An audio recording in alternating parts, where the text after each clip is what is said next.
Welcome to Blue Collar Bird Hunters presents Birds, Bird Dogs, and Bourbon. I'm your host, Derek. Sitting next to me on the other mic is your co-host, Cash, also my son and my best hunting partner. Cashy, what do we know tonight? Not a lot. Not a lot. Why don't you know anything? Yeah, I don't ever know anything. I'm just here. I'm ready to try this. Cashy's just going to get right straight to it. We're going to visit tonight. We're going to start doing a monthly dog. Each breed's going to get their own spotlight. So once a month, we're going to just pick a breed. If anybody has a breed they want to hear about or talk about, by all means, send them our way. But we're going to do a breed spotlight. And tonight, obviously, since we have 3 of them, we're doing GSPs. It's kind of a no-brainer because they are number 1. And so that's kind of the plan. So let's get into the bourbon tasting. You want to read what it is? So this is Old Grand Dad, High Rye Mash Bill, Kentucky straight bourbon whiskey, 80 proof. And I had read this is made by the Basil and Hayden and Basil guy. Same guy that made this. But this place kind of has stuck to the way they've always done it. And the Hayden Basil, they've now kind of changed from the old, but this is supposed to be the old recipe. And it's supposed to be really good for the money. It's got smell in it. You know, just on the nose, I get some caramel. I get some vanilla in it, it seems like. It's a good smell. I mean, It's a good smell. We'll see. how big a pour you want? I don't care. Yep. Well, you said you don't care. Conservative. You can't Oh. be conservative. Oh, that's the wrong cap. That's for the Tacticam. Mm-hmm. It does not go on the bourbon. It almost resembles Woodford in a way. It kind of does. It kind of get the Woodford vibes.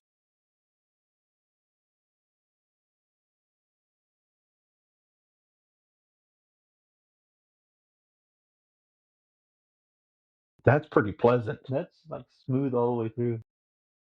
Like you get kind of some cinnamon. You get a little bit of cinnamon like on the front. And like baking spices, some kind of, I don't know, spicy. But then it all of a sudden it mellows out, and you get kind of a vanilla caramel aftertaste. Yeah, it's very good, and it stays there. It kind of lingers. It stays with you for a minute. Like it, and it's really good on the nose. I did not think we'd be going in for a second drink. I do have like that. No, I do have to say, for an $18 bottle. Yeah, it's $18.83. And the gal down there, she told me that we should try it, and I seen the price tag and thought, why not? And she said a guy who usually buys really expensive bourbon tried that and told her to get a lot more of it. So and then I researched it a little bit, and we found out that it's got kind of a cool little history to it. So I believe there's a, oh shoot, I have to Google it, but they make a 114, which is a little bit higher. I guess it's probably aged longer or something, and it's supposed to be really, really good. Old Grand Dad straight Kentucky bourbon whiskey. All right. Like I've said before, if anybody has any different bourbons they would like us to try, or something that somebody has that they think is really good, any kind of suggestions, we're all about. So send them our way. Just find us on TikTok. We're on TikTok, YouTube, Facebook, and Instagram. Mm-hmm. So we're just about on all of everything.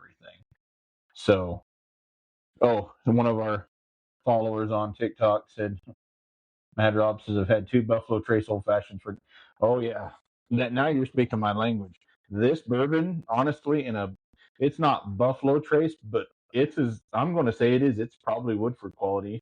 And we're going to have a deal. I'm going to make some Old Fashions for us one night, because I think I've kind of broke the code to figuring out how to do that. You're going to have to make an Old Fashioned with that and Woodford to see what. Oh my goodness, wouldn't that be something?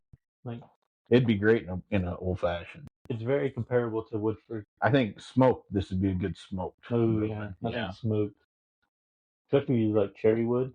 Oh yes. Cherry would be. And as it kind of as it sits here, it mellows out just a little bit more. Mm-hmm.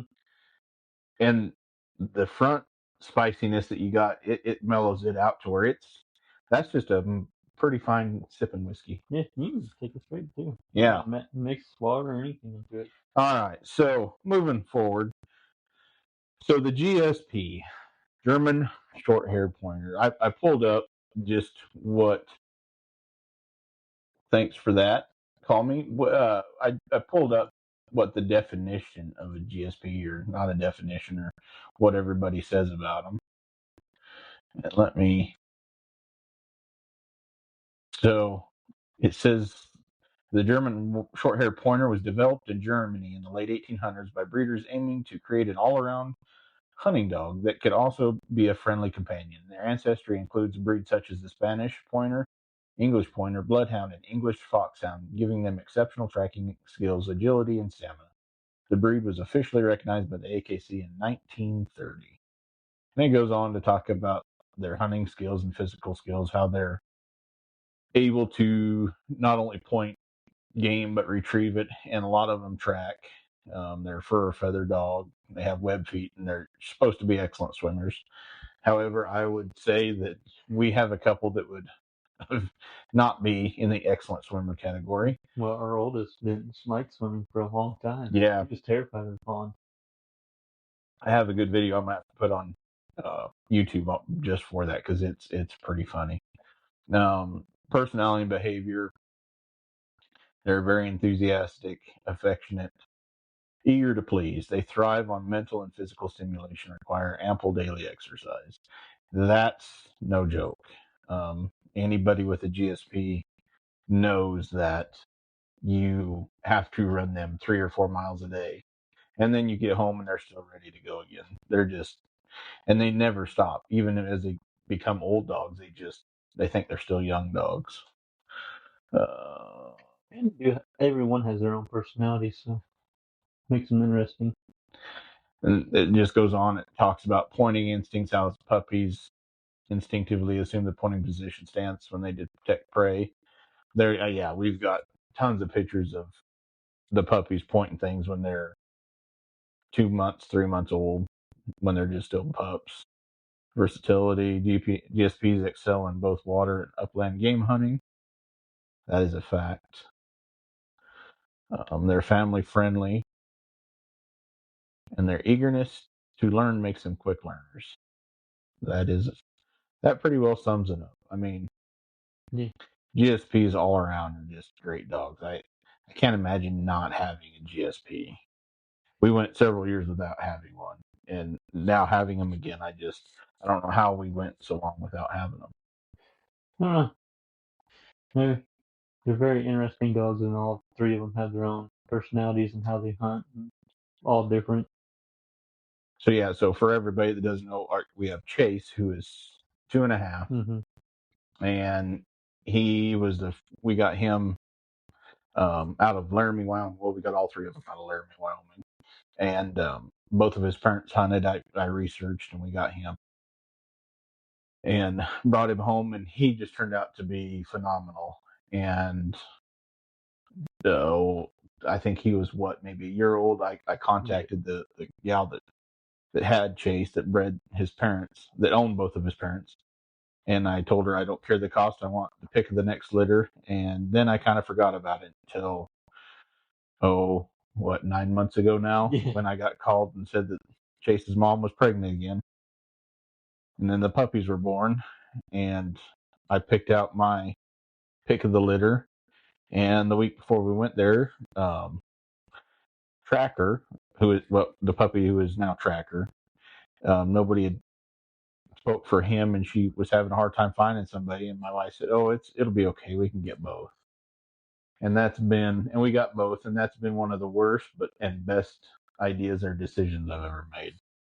One of our TikTok commenters said the GSP is awesome. I prefer my wire hair for the cold water of the Mississippi in December here. Oh yes, yeah, and I can't wait to do one on German wire hair pointers. If we did more waterfowl hunting, I would have to say we'd probably have one or two wire hairs too. Well, we thought about getting a wire hair. Yeah. Before we got chased, and then we ended up getting chased because we didn't do much waterfowl hunting. So then we got Rubble and Tracker, and the three of them all have what is that cartoon? The Paw Patrols. Yeah. Yeah, Koopy, my oldest grandson, Cash's nephew, he wanted to name Chase because of Paw Patrol, and then come along Rubble and Tracker. Brindle, my granddaughter, she said, "Papa, you gotta have Rubble." So we got a Rubble, and then we got a Tracker. So it's been entertaining. But our Rubble and Tracker, we were helping some guys do some guiding earlier this fall, and Rubble and Tracker were just barely 6 months old. And first day out, they went out and hunted like old seasoned dogs. And every set of clients that we took out just could not believe that those puppies were puppies, and they thought that had been training on them for 2 years. And it was just amazing how far they can come, and if you put them in the right settings and let them do their job, they'll prove you wrong 9 times out of 10. If you don't think they can do something, they can do it. Well, we had Rubble and Tractor gun broke in like 3 months. Mhm. We had them dove. They were sitting on our laps while we were shooting doves, which was pretty impressive just to see that and how far they've come from there. And I'm not claiming to be anytime big dog trainer or anything like that, but I just feel like if you put obedience in these dogs and let them do their thing and trust them, and like the gun breaking thing, if you kind of got to listen to the dog, but if the dog tells you they're ready for it, which these dogs clearly were ready for it, I think it's fine. And especially if you have an older dog there that teaches them kind of the strings a little bit, I think that helps. But yeah, it's been pretty amazing watching the transformation of these, how all three of them have now come together and are hunting as a group and doing things that I don't know how they know how to do it, but they just do. Yeah. The honor and the tracking or pointing was one of the very first things that caught me off guard. Yeah. Because I thought we were going to have to train Rubble and Tracker to honor the points, but we didn't. They picked it up from day one. Well, and what the other thing I find interesting is how they comment about how they can track rabbits and coons, birds, and even deer. And Chase, when he was 6 months old, he blood trailed his first deer, Mm-hmm. and he found that deer 3 different times that day. And he had no prior training, nothing. And we just turned him loose, basically, and put his beeper collar on him, turned him loose, and he found that deer 3 different times. Yeah. And we still didn't get the deer. But I digress. That's how life works when somebody shoots one in the leg. Yeah. And he who is going to be listening to this will know who we are talking about. I would hope so. It's kind of a shooting it in the leg thing with him. But yeah. Anyway, back to our GSPs. After experiencing that, there isn't much of these dogs. I can see why they use these dogs for drug sniffing abilities and different things, because they're just amazing animals, and their level of loving a family is pretty intense. I mean, I really think in fact, I've seen somewhere where they were rated on a top 10 guard dog or protection dog thing, just because of how attached to their family they are. I mean, when we're playing around with Rubble, and Rubble doesn't know it's me coming through the door, he gets the hair on his back stands up, and he gets pretty protective real quick. Oh yeah. Especially when the little ones are around. Well, whenever Koopy's around, Chase gets real particular about who's around and what they're doing. Yeah, Chase has always been around Cooper. That's how he's always been. Yeah. But I think that's very important that if you introduce the puppy to the family early on, especially with a little kid that they grow up with, they just become much more attached to them. Oh, I agree. So I kind of looked up here's some different questions that we can answer. What made you choose a German Shorthair over other breeds? Basically, I chose them because as a 8-year-old kid, I think is when I got my first GSP. I did all the research and I looked and looked and looked because I wanted a pheasant dog, but would do more than that. I found German Shorthairs, and I got my first one, and it's so then now Cash has been raised with them, and just I don't know, I just stuck with German Shorthairs. You didn't have a choice in how you got it. We bought them, brought it home, and said, "Here's a new puppy." What's the biggest misconception people have about GSPs? I don't know what people misconception about them. Misconception Yeah, I'm about not them because sure. everybody knows if you're gonna get a GSP, you know you're gonna have a dog. Yeah. Maybe the biggest misconception, I'm going to say, I'm going to go out on a limb here, that they can be just family dogs. They can't be a family dog if they're not mentally stimulated somehow. I'm not saying that people have to hunt them, not at all. However, they do better if they get to hunt. They're going to hunt one way or the other. They have to have a job to keep their stimulation where it Yeah. needs to be. I think. I mean, I've seen some dogs that don't have a job, and I don't think they're very happy with their life, and they're always hunting and doing other things.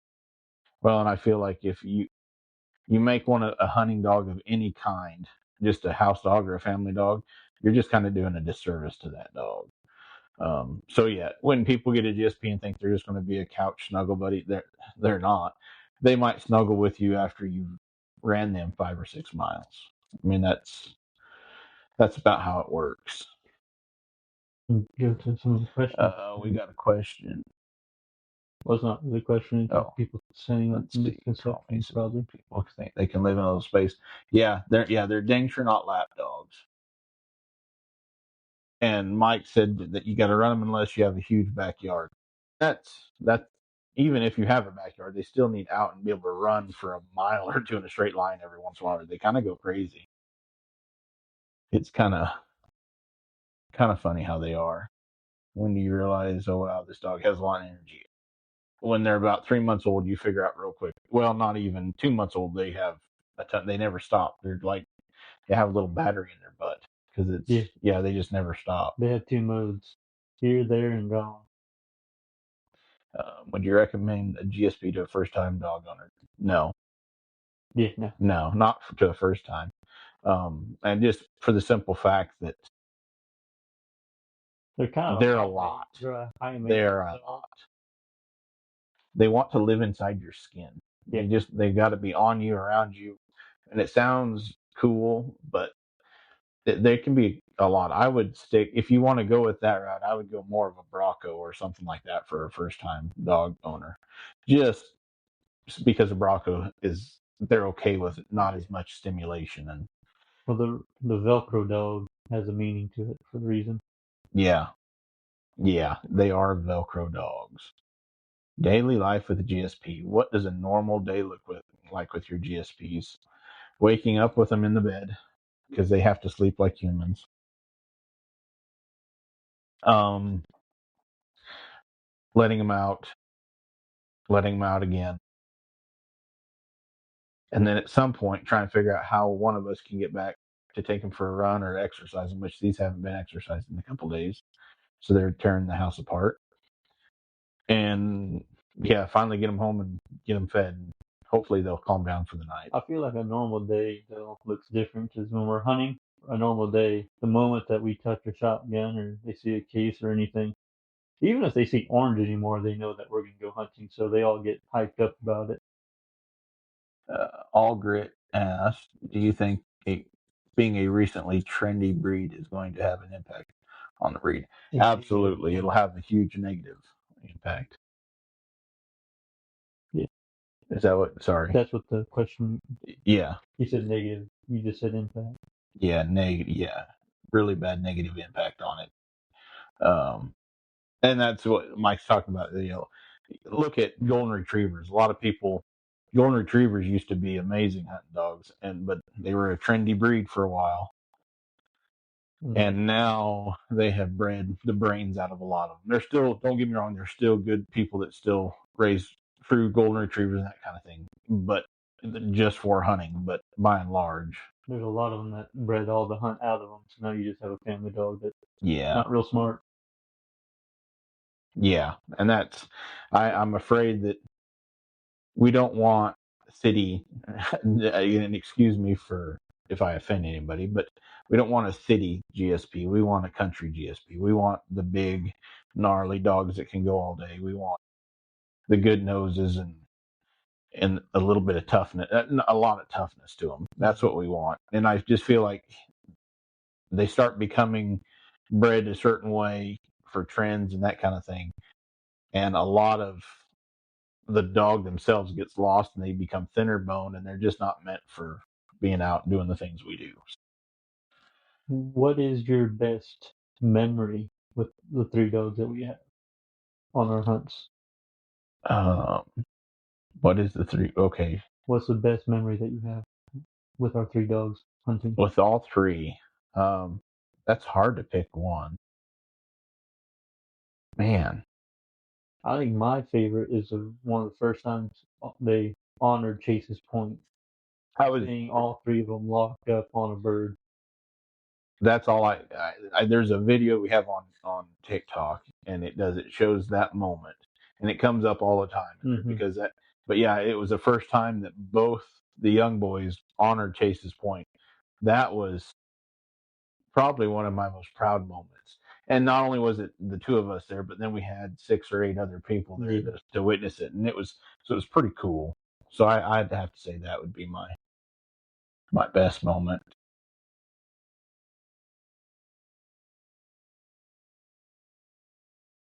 So Jesse Lynn said that they get a handful in the shelter because of people saying they're too much, and that's the biggest thing. That's why I would not recommend them to a first time dog owners. They are a lot. I mean, and if you're not prepared for that, they drive you crazy. Uh, where were we at? Yeah. What happens if they don't get enough stimulation? They kind of have a meltdown and they're whiny little babies. That's basically, Yeah, and they tear apart the house. yeah, they tear. Ours typically tear. They may not chew anything for weeks, but the second they don't get to go hunting or running, or if they get told no, then they start tearing things up. Yeah, when they have an issue with you, they're gonna let you know about it. Yeah. Uh, let's see here. Training and intelligence. How easy or stubborn are GSVs to train? They're both easy and they're very, very hard headed. They're very intelligent dogs, but you have to be stronger willed than they are at certain times. Yeah, I feel like it also kind of depends on the dog that you get. Like if they, a lot of dogs that like our dogs, we just had to put a bunch of obedience into them. And that was the hardest thing I think we trained them on because they all have that prey to drive. So Yeah, if you get a dog that doesn't have that, clearly you're gonna have to teach them how to hunt and kind of reinforce that. But I could feel that seeing that being an easier task to train a GSP with than obedience. yeah. What's the most frustrating training challenge you faced? House training at times. Yeah, we're not quite there yet with the boys. Yeah, the two younger ones, every once in a while, well, I think they're feeling their boy parts and are starting to think they need to pee on things. I don't know why, Yeah, but the little niblets. it's, yeah, that's been a very frustrating deal here lately, but it'll get over it. I mean, that's just how it works. You have little things. Every dog has their thing, and so we'll get over it. Not the end of the world. Auger Upland said withdrawals is a serious topic. What kind of withdrawals? Like The bird GS, hunting withdrawals? Yeah. the GSP withdrawals. Oh yeah. When they have this, like their anxiety over being separation anxiety. Mm-hmm. They have that. They get that really bad. Yeah, that's why if you get like a GSP, it's very important that once you build a bond with him, you're his family. Yeah. There's no separating you guys ever again. Are GSPs people pleasers, independent thinkers, or chaos gremlins? Uh huh. All of the I above. think all three above. All. Yeah. I could maybe add in there assholes. I think that's appropriate. I would say so. Yeah, I mean, because they can be the smartest dogs you've ever seen, and can sit there and you can see the wheels turning, and you know that something smart's going on. And they love the people. They love their people. So yeah, that's a no-brainer. Chaos Gremlins, yeah, they tear things up, but the asshole part, and you gotta own one before you know what that is, because they'll do something to spite you and be an asshole. Yeah. Once they figure out that it makes you mad, they'll repeat it. Yes. Like Cords for Chase. That's his. Yes. So Chase, our oldest GSP, he will only chew off the ends of my phone charging cords. He does not chew the whole cord. He just chews the ends off it. And he won't do it all the time. Just whenever I get after him or say something to him, tell him no, basically, and I'll come back and the cords shoot up. Just the end. And it'll always be laying right there next to it. Like he just chews it off and just spits it right back next to it. I don't know. It's the stuff they do to prove a point. It's crazy. So let's see. How would you describe a GSP's personality in three words? Every dog's different. We have Chase is super smart. He's kind of a charge. And when it comes to hunting, Rebel is a little more methodical before he charges into stuff, but he keeps his nose down. And then Tracker's just Rain Man. Is Rain Man. I don't know how you explain Tracker now. Tracker has a touch of tism. Like that's, and we give my wife a hard time, Cash's mom a hard time about it, but he does have a touch of tism. She said the other day when he got out of his kennel out of the back that we were trying to off him.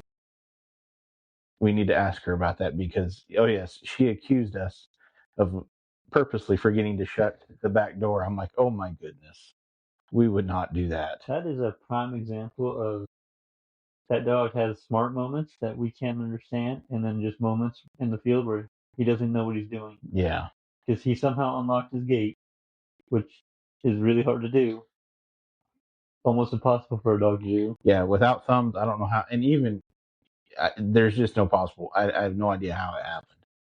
And then out in the field, he'll just be Rain Man. Yeah. So three words. I'd say lovable, derpy, because they're kind of derpy. They're, pretty derpy, and assholes, because that's pretty much, because I can't imagine life without them. They are derpy sometimes, and they are assholes sometimes. Are they Velcro dogs or independent? I'm pretty sure we covered that. They are 100,000% Velcro dog. How do they do with kids, strangers, and other animals? Depends on the kid, depends on the stranger, depends on the animal.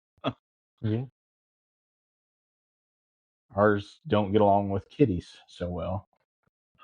And obviously, if you were to buy one and have chickens, those two may not go so well together. If you have any birds that you want to be pets, you probably don't get a GSP or a hunting dog. Yeah. Probably won't be a good combination. Allgrit said socialization is a key. Yes, and that is a fact with these dogs. They're smart, they get things, but if you socialize them with other animals, they'll be fine. Strangers, depends on the stranger. Chase is completely fine with some people, and he's been around more than anybody because he would go with us to all your trap shoots. Mm-hmm. But he socialized way more than the rest. But there would be some people that he would tense up and kind of growl at, and other people he'd be mad that they didn't stop and pet him. What's that old saying that dogs are the best judges of character? Mm-hmm. So he picked up on that pretty quick on who he likes and who doesn't like him. Yeah, it's going to be a personal preference for the dog. They know very, very well. And with kids, they're great with kids, but the little kids, they can be a little bit much. Chase now stands between the girls and the two puppies so that the puppies don't come over, and he won't let them come over by the girls for a little bit until they kind of calm down. And it's rather entertaining that he's smart enough that he knows that's what he's supposed to do. What weird or hilarious habits does your GSPs have? Where I There's so many. there's so many. I don't know which one you choose. Sleeping upside down in the nuts to Jesus pose, like that's pretty funny to me, you know. That's a GSP thing. That's yeah, it's totally a GSP thing. Yeah, sleeping positions, absolutely. Yeah,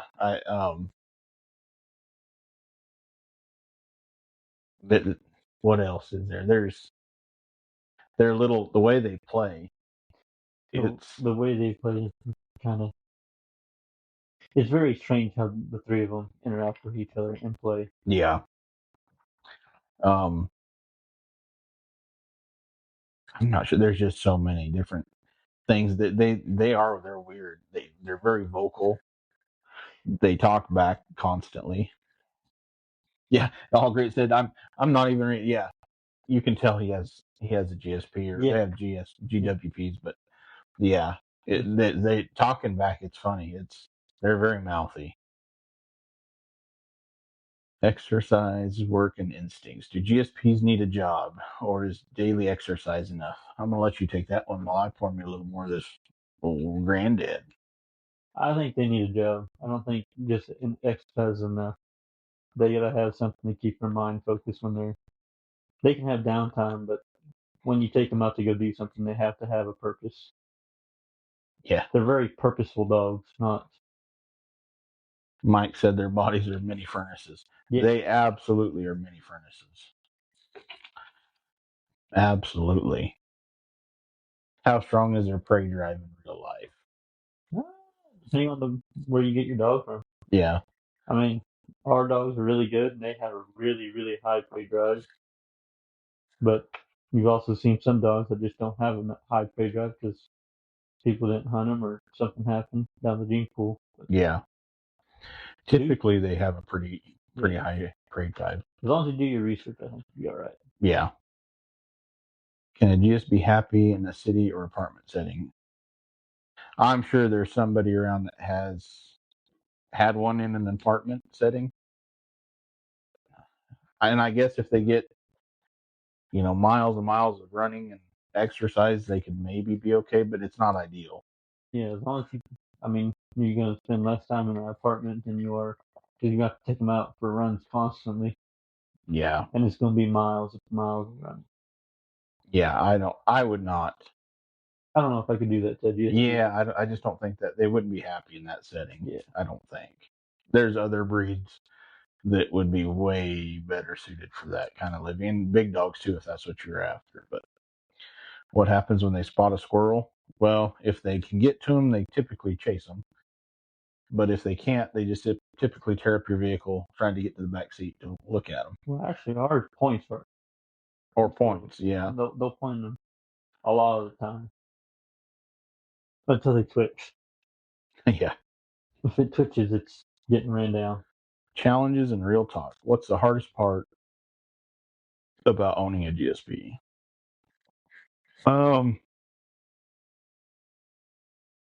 When I say that they don't live long enough. Yeah. I mean, they just don't have a super long lifespan. That's probably that or their farts. either one. Their farts are pretty. Pretty ripe in the morning. Yes, they're.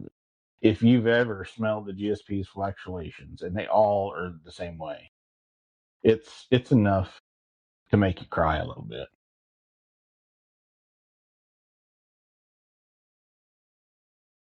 Like I said, there's a gal in Seattle who set up a spinner wheel in her backyard for GSP, and he runs for hours. That's funny.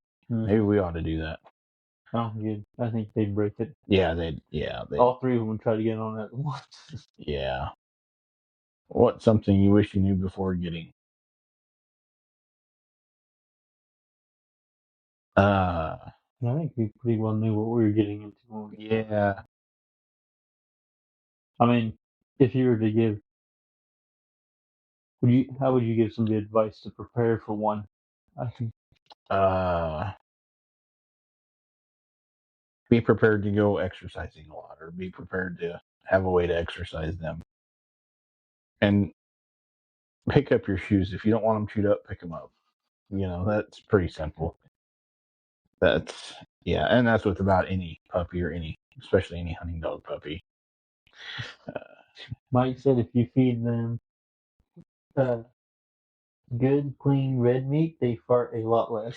Well, that's good to know. We're going to have to try something because, Chases in the morning. yeah, It's bad. it Then it's like smells you like gag. Saddam gassing the curtains in our bedroom at times. I mean, it's bad. Uh, how do you handle boredom, destruction, and separation anxiety? Oh, very carefully. There again, you don't leave your favorite clothes, favorite shoes, favorite anything anywhere that these little demons To can get to. get. Because if you've pissed one of them off in the last 7 days and they can remember it, they're going to hunt your stuff down, and they're going to tear it up. And the separation anxiety, you might as well, for the first 10 minutes that you get home, you might as well just plan on getting kicked in the balls, hitting the balls, nudging the balls. You might as well just Pretty bad. Getting mauled. Yeah, you get mauled for damn sure. It's rather entertaining. Have you ever questioned your life choices because of the dogs? Daily. Yeah, especially where you guys got two at once. Daily. Yeah, getting two at once. I question that on a daily basis.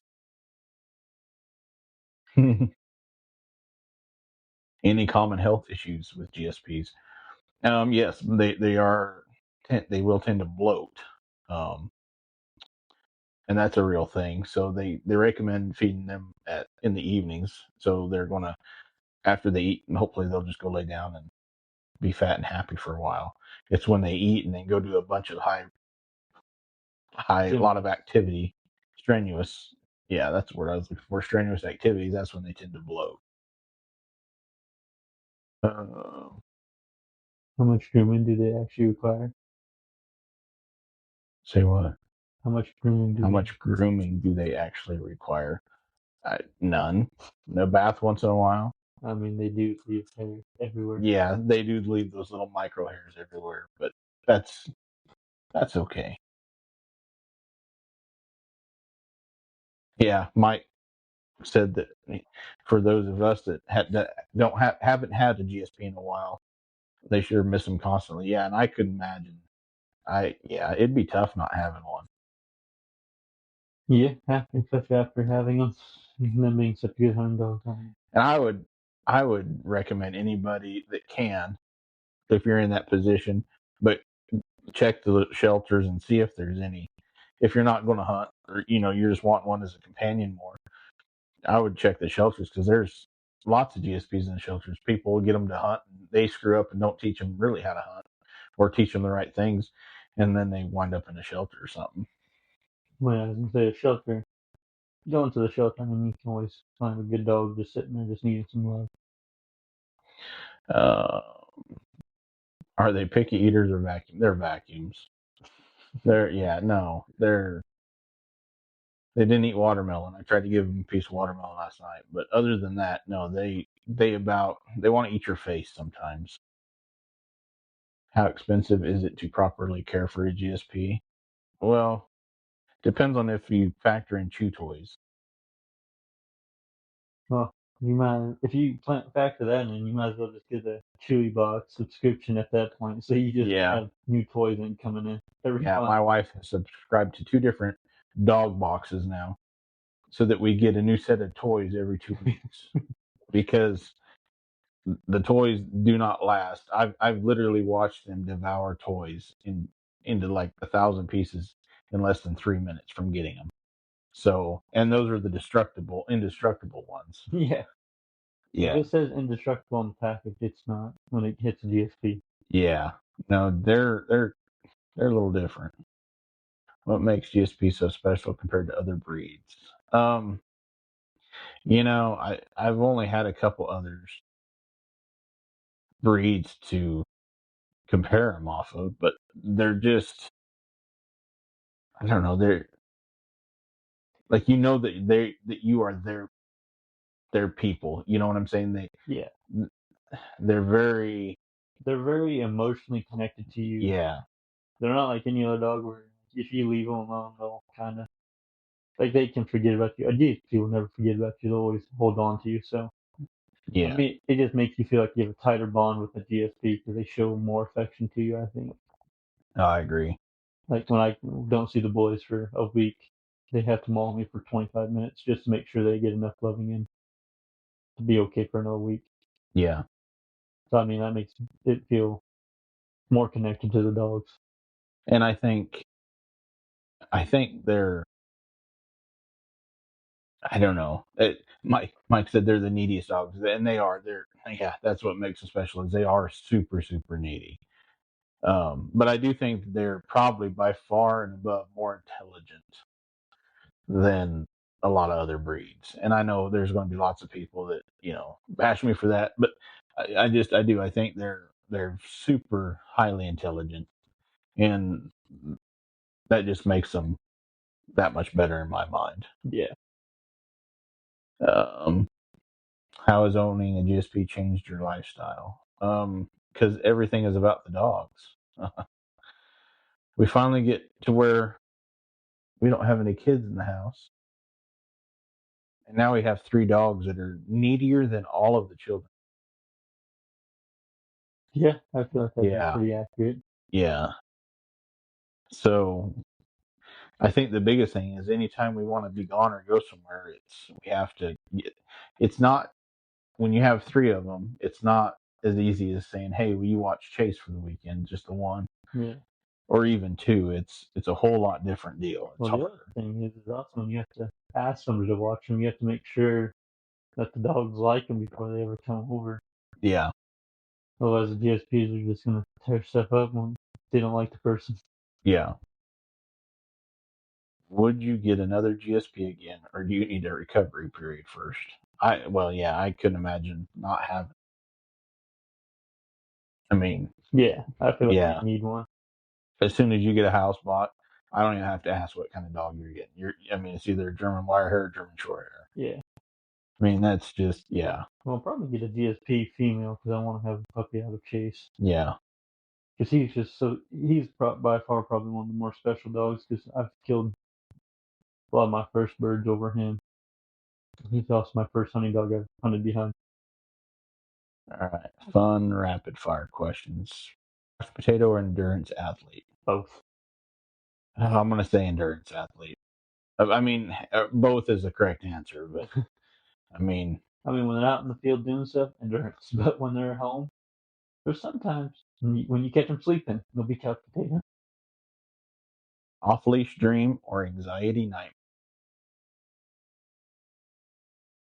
I'm gonna say shot collar. That's my answer, shot collar, and no worries. Yeah. I mean, you don't have anything to add. I mean, just No, that's it. that's That sums it up. that sums it up because Smart genius or no thoughts, just zoomies. Depends on the dog. we have both of those dogs. Yeah, We have the one that's smart, and then we have the track eye. yeah. We literally we have 2 that I think can defuse bombs, and then one that's over there licking the windows. Schnozberries taste Yeah, like the schnozberries. schnozberries taste like schnozberries. Absolutely. Best GSP nickname you've ever used. So that is funny. And I don't know if all GSP people are this way, but each one of our dogs, they have their name that I call them in the field, and then basically their name that I call them at home, which is really weird. And they know the difference too, believe it or not. But Chase is Chase out in the field, and when he's done something wrong. Otherwise, it's Rooney. Yeah.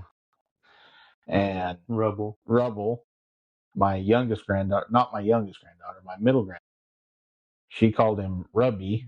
So now we call him Rubby. And yeah, and Tracker is T-Rack. Yeah, I don't know Yeah, what I don't even know where T-Rack came. I went T-Rack attack one day, and yeah, it kind of just stuck then. yeah, All right, one day I went track, because he's kind of a, He's you know, moment. yeah, Because he does have those moments where he goes full yeah. If anybody on the live has any questions, we'll be taking those here in just a second. Send them out to us. I think one of the others, so that's all the questions, but I think one of the other interesting things about GSPs is the different colors they come in. We were talking earlier on our live about blacks and solid blacks and black roans. And there for a long time, I did not know GSPs came in black and white. I thought they were either the liver and white or the liver white patch, and the liver roans, liver ticked, that kind of thing. But I had no idea that there was a whole other section of GSPs that were black. So it's kind of interesting. Yeah, didn't know that there's 12 different kinds. Yeah. And there's liver and white patch, liver and white ticked, liver and white That's really patched and ticked, liver roans, solid liver, black and white patch, black and white ticked, black and white patched and ticked, black roan, and solid black. I don't think I've ever seen solid black GSP. I don't know if I've ever seen a solid, and I may have been ignorant and seen one and just thought it was Something else? something, a mixed breed or something. Yeah. Mike asked, "Do you believe some bird dogs learn how to cut off running pheasants?" Absolutely. In fact, Chase does that quite well. Especially towards the end of the season, I'll let him roam out further away from us. Right, wrong, or indifferent, this is just works for us. So don't hang the messenger. But I let him go out. I mean, he might be out 100, 150 yards. But he'll go out and he'll work back towards us, and he'll go out and work back towards you. And a lot of guys, if they don't have faith in their dogs, or maybe their dogs don't know how, but if you let them dogs work and do that, a lot of them know how to do that. Well, But they'll get between, they'll make it toward the birds between you and them. Yeah. And yeah, it works out pretty well. I think he was doing that one his first year that we had him. I think he learned to do that towards the end. Mm-hmm. And he used us as the blockers. Yeah. Is what you're. Someone on the live earlier said that's BS.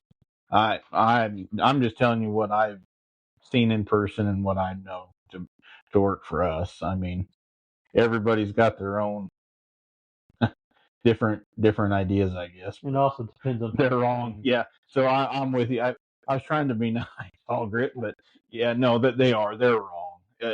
They just don't train their dogs to where they're good enough to be able to go out and do and have a little faith in their dogs.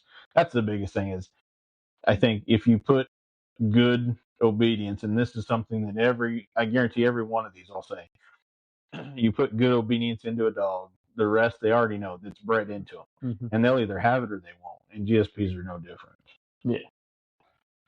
My black lab definitely learned how to block. Yeah. So Mike said my black lab definitely learned how to block, and I'm telling you, these are way, and I don't care what breed they are. Most dogs are way smarter than what people give them credit for. And if you teach them and let them figure some things out on their own, they sure will. I think that's the other important thing is you got to let a dog learn by himself.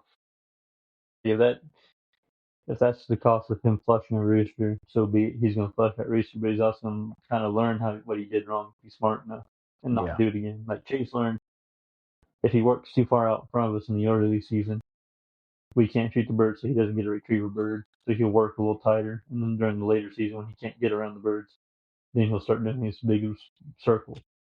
Yeah, people say they can't overhandle their dogs. I'm glad that somebody else thinks that there are people that overhandle their dogs, because I don't know. I put a lot of trust in mine that they're going to find the bird and they're going to pin the bird. And if a bird bumps, especially in the late season, I'm not mad, because those birds have already been hunted. They're already wise to the game. But yeah, I watch so many guys that they start shocking them dogs and buzzing them or whatever they've got and getting them back there within 20 yards, and the birds are running way faster than they're walking. I think we saw a lot of that this when we were guiding. People bringing their own dogs. Yeah, Our dogs would be doing their thing, and they'd be shocked when their dogs yelling at them. You just gotta put faith in your dog that he knows what he's doing.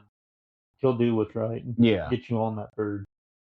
Mike said he'd start running when the GSP went on point and the lab would started looping around the block. That'd be pretty cool to see. Yeah, That'd be that would be interesting. something to see. And I don't doubt it for a second.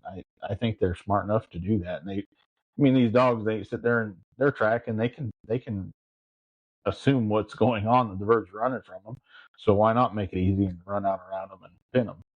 Well, yeah, I mean that's just natural instinct taking over. Yeah, but I like that. There are lots of people that I think overhandle their dogs, and that's to each their own. I mean, everybody has their own style of hunting, and we're not here to judge anybody or anybody's style of hunting.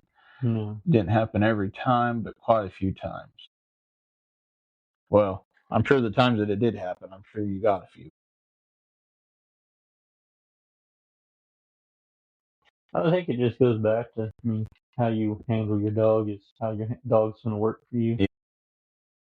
I mean, our dogs, we could take them to a field trial and they probably won't score the best on being like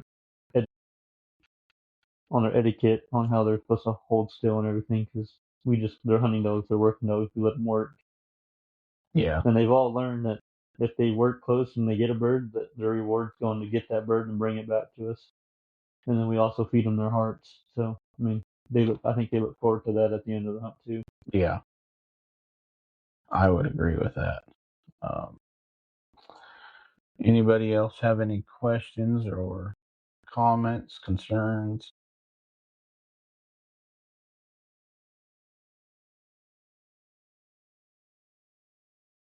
Well, we're going to talk about anything else on GSPs.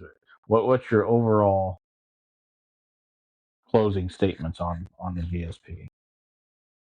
I think the GSP is the only dog I'll probably own once I get a house.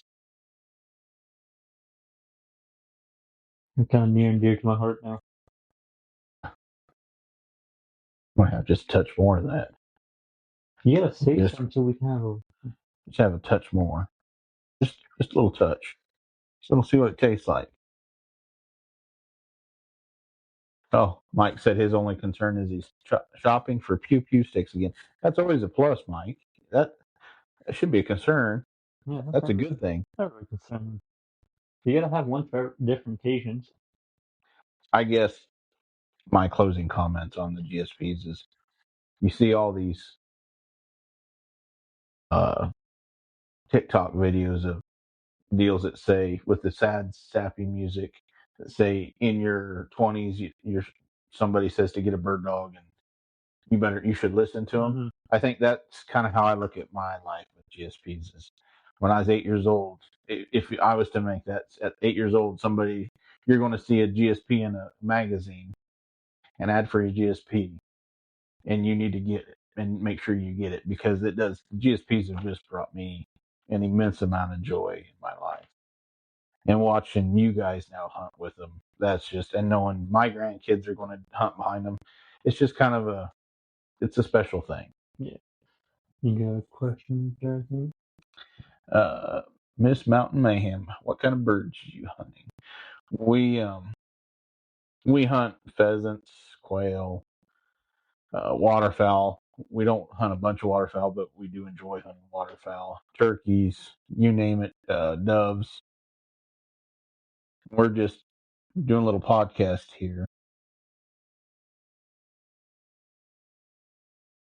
I don't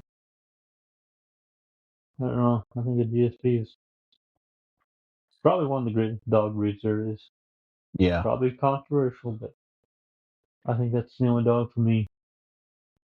Well, wrapping it up, Old Grand Dad. I'm gonna have to give it. How many smackaroos? So I'm gonna give it.